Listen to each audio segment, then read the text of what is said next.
नमस्कार, जोहार, good morning दोस्तों।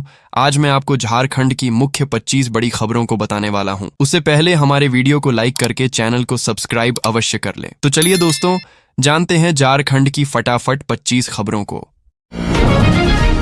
बिजली बिल माफी योजना 2025 में गरीब और मध्यम वर्गीय परिवारों को राहत मिलेगी। हर महीने 200 यूनिट तक बिजली मुफ्त और पुराने बकाए माफ होंगे। बीपीएल परिवारों समेत घरेलू उपभोक्ता लाभ उठा सकेंगे। आवेदन ऑनलाइन ऑफलाइन दोनों तरह संभव है। योजना से लाखों परिवारों को आर्थिक सामाजिक फायदा होगा और बिजली कनेक्शन दोबारा चालू करवाया जा सकेगा। सरकार ने वरिष्ठ नागरिकों को बड़ा तोहफा दिया है। उन्हें हर महीने 7,500 रुपये पेंशन मिलेगी, जिससे आर्थिक सहारा मिलेगा। सरकारी अस्पतालों में मुफ्त इलाज और गंभीर बीमारी में भी सुविधा मिलेगी। यात्रा पर 50% किराया छूट दी जाएगी। इन सुविधाओं से बुजुर्गों का जीवन सुरक्षित, आसान और सम्मानजनक बनेगा। गिरिडीह में कुड़मी समाज को अनुसूचित जनजाति दर्जा दिलाने के लिए रेल टेका डहर छेका आंदोलन शुरू हुआ है। कांग्रेस नेता और मांडू के पूर्व विधायक जयप्रकाश भाई पटेल ने आंदोलन को समर्थन दिया। पटेल ने आरोप लगाया कि अर्जुन मुंडा और भाजपा ने कुड़मी समाज की अनदेखी की। उन्होंने कहा कि एसटी दर्जा मिलने से झारखंड छठी अनुसूची में शामिल होकर विशेष पैकेज पाएगा। जामताड़ा जिले के नारायणपुर प्रखंड स्थित कस्तूरबा गांधी आवासीय विद्यालय में शुक्रवार को ट्रांसफार्मर पर वज्रपात हुआ। इसकी चमक और आवाज से 23 छात्राएं मूर्छित हो गईं। उन्हें तुरंत अस्पताल ले जाया गया। इलाज के बाद सभी सुरक्षित हॉस्टल भेज दी गईं। स्वास्थ्य मंत्री इरफान अंसारी ने अस्पताल जाकर हालचाल लिया और डॉक्टरों स्थानीय लोगों का धन्यवाद किया। जेएसएससी सीजीएल परीक्षा विवाद में बीजेपी नेता और नेता प्रतिपक्ष बाबूलाल मरांडी ने हेमंत सोरेन सरकार पर घोटाले के आरोप लगाए। झामुमो महासचिव विनोद पांडेय ने बाबूलाल के बयान को सस्ती राजनीति कहा और साफ तौर बताया कि जांच और अदालत चल रही हैं। पांडेय ने कहा, सरकार पारदर्शी कार्रवाई कर रही है ताकि नौजवानों के हित सुरक्षित रहें।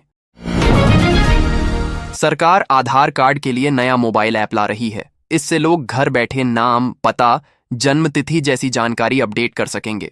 ऐप में आर्टिफिशियल इंटेलिजेंस और फेस आईडी टेक्नोलॉजी होगी। केवल फिंगरप्रिंट या आइरिस अपडेट के लिए ही केंद्र जाना पड़ेगा। इससे समय बचेगा, धोखाधड़ी रुकेगी और आधार सेवाएं आसान होंगी।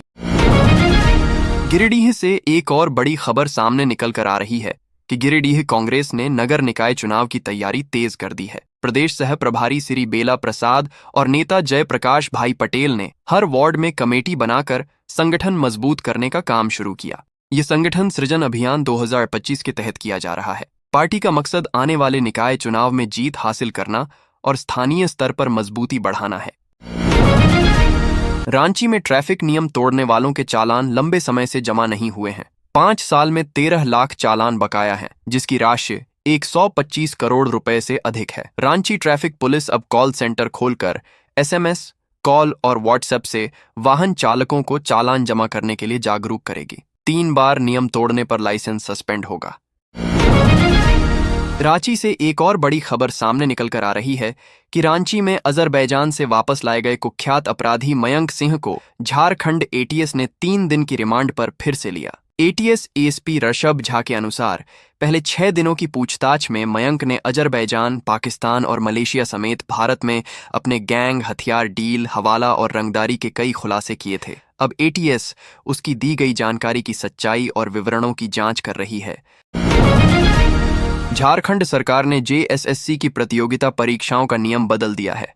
अब स्नातक, मैट्रिक और इंटर स्तर की परीक्षाएं 2 चरणों में होंगी, प्रारंभिक और मुख्य। यहाँ मैट्रिक परीक्षा उन पदों के लिए है जिनके लिए 10वीं पास होना जरूरी है और इंटर परीक्षा उन पदों के लिए जिनके लिए 12वीं पास होना जरूरी है। यह बदलाव भ्रष्टाचार रोकने और परीक्षा पारदर्शी बनाने के लिए किया गया है। भारत सरकार ने जीएसटी में बदलाव किया है और 22 सितंबर 2025 से रोजमर्रा की चीजें जैसे तेल, शैम्पू, साबुन और दवाइयों की नई कीमतें दुकानों पर लगाना जरूरी होगा। 3 सितंबर 2025 को हुई मीटिंग में 400 से ज्यादा चीजों पर टैक्स कम किया गया। होटल, जिम, स्पा और बीमा सेवाओं पर भी टैक्स घटा, जिससे आम लोगों को फायदा मिलेगा। मुख्यमंत्री हेमंत सोरेन की सरकार दिवंगत शिक्षा मंत्री रामदास सोरेन के बेटे सोमेश सोरेन को मंत्री बनाने की तैयारी कर रही है। जेएमएम प्रवक्ता मनोज पांडे ने इसे जीत का फार्मूला बताया, जबकि भाजपा प्रवक्ता अजय शाह ने इसे चुनावी राजनीति कहकर निशाना साधा। चुनाव आयोग मतदाता सूची सुधार रहा है और संभावना है कि अक्टूबर में घाटशिला का यह उपचुनाव घोषित होगा। प्रधानमंत्री किसान सम्मान निधि योजना के तहत किसानों को हर 4 महीने में 2,000 रुपये मिलते हैं, यानी सालाना कुल 6,000 रुपये सीधे बैंक खाते में। अब तक किसानों को 20वीं किस्त मिल चुकी है और 21वीं किस्त अक्टूबर से दिसंबर 2025 के बीच आने की संभावना है। योजना से पुराने और नए दोनों किसान लाभान्वित होंगे। रांची दौरे पर भाजपा के राष्ट्रीय महामंत्री अरुण सिंह ने कांग्रेस और राहुल गांधी पर हमला किया, उन्हें असमझ और झूठ बोलने वाला बताया।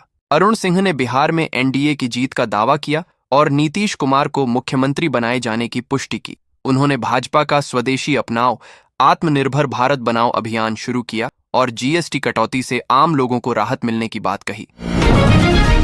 सांसद आदित्य साहू ने झारखंड सरकार पर भ्रष्टाचार फैलाने का आरोप लगाया। उन्होंने कहा कि राज्य में बिना रिश्वत कोई भी काम नहीं होता, ट्रांसफर पोस्टिंग तक में पैसे लिए जा रहे हैं।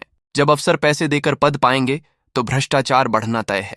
उन्होंने सरकार की नीयत और व्यवस्था दोनों पर सवाल उठाए हैं।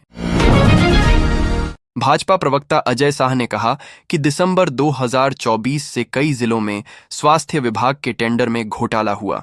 अजय शाह के अनुसार 3 एजेंसियों को बार बार काम मिला जो एक ही परिवार की हैं।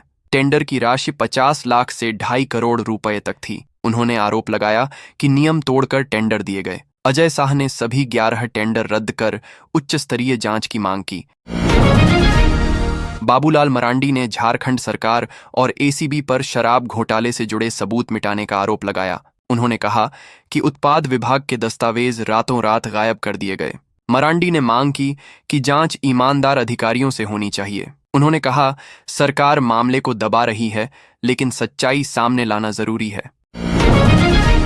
सुप्रीम कोर्ट ने आदेश दिया है कि जिन शिक्षकों की सेवा 5 साल से ज्यादा बची है वे 2 साल में टेट पास करें, वरना नौकरी जाएगी। झारखंड सरकार इस आदेश के खिलाफ पुनर्विचार याचिका नहीं देगी, बल्कि नियमित टेट कराएगी। लगभग 30,000 शिक्षक प्रभावित हैं और कोर्ट में पुनर्विचार की मांग कर रहे हैं। कुड़मी समाज के रेल रोको आंदोलन और रेलवे कार्यों के कारण 28 सितंबर तक कई ट्रेनों का संचालन प्रभावित रहेगा। कुछ ट्रेनें रद्द होंगी, कुछ का मार्ग बदला जाएगा और कुछ देरी से चलेंगी। चक्रधरपुर मंडल की 4 एक्सप्रेस ट्रेनें 23 को रद्द रहेंगी। रेलवे हालात सुधारने में लगातार जुटा है। बोकारो स्टील प्लांट के लगभग 22,000 ठेका मजदूरों को नवरात्र में 10 से 16,000 रुपए तक बोनस मिलेगा। यह 1 महीने की तनख्वाह जितना होगा। बोनस सिर्फ उन्हीं को मिलेगा जिनकी तनख्वाह 21,000 रुपए से कम है। भुगतान सीधे बैंक में होगा। देर करने वाले ठेकेदारों पर विभागीय कार्रवाई की जाएगी। रांची को आईटी हब बनाने की तैयारी चल रही है। गूगल, टीसीएस और विप्रो जैसी कंपनियां ऑफिस खोलेंगी। इससे 50,000 युवाओं को नौकरी मिलेगी। सरकार नई आईटी पॉलिसी के तहत छूट और ट्रेनिंग दे रही है। अमेरिका में वीजा सख्त होने से कंपनियां अब भारत के छोटे शहरों की ओर रुख कर रही हैं।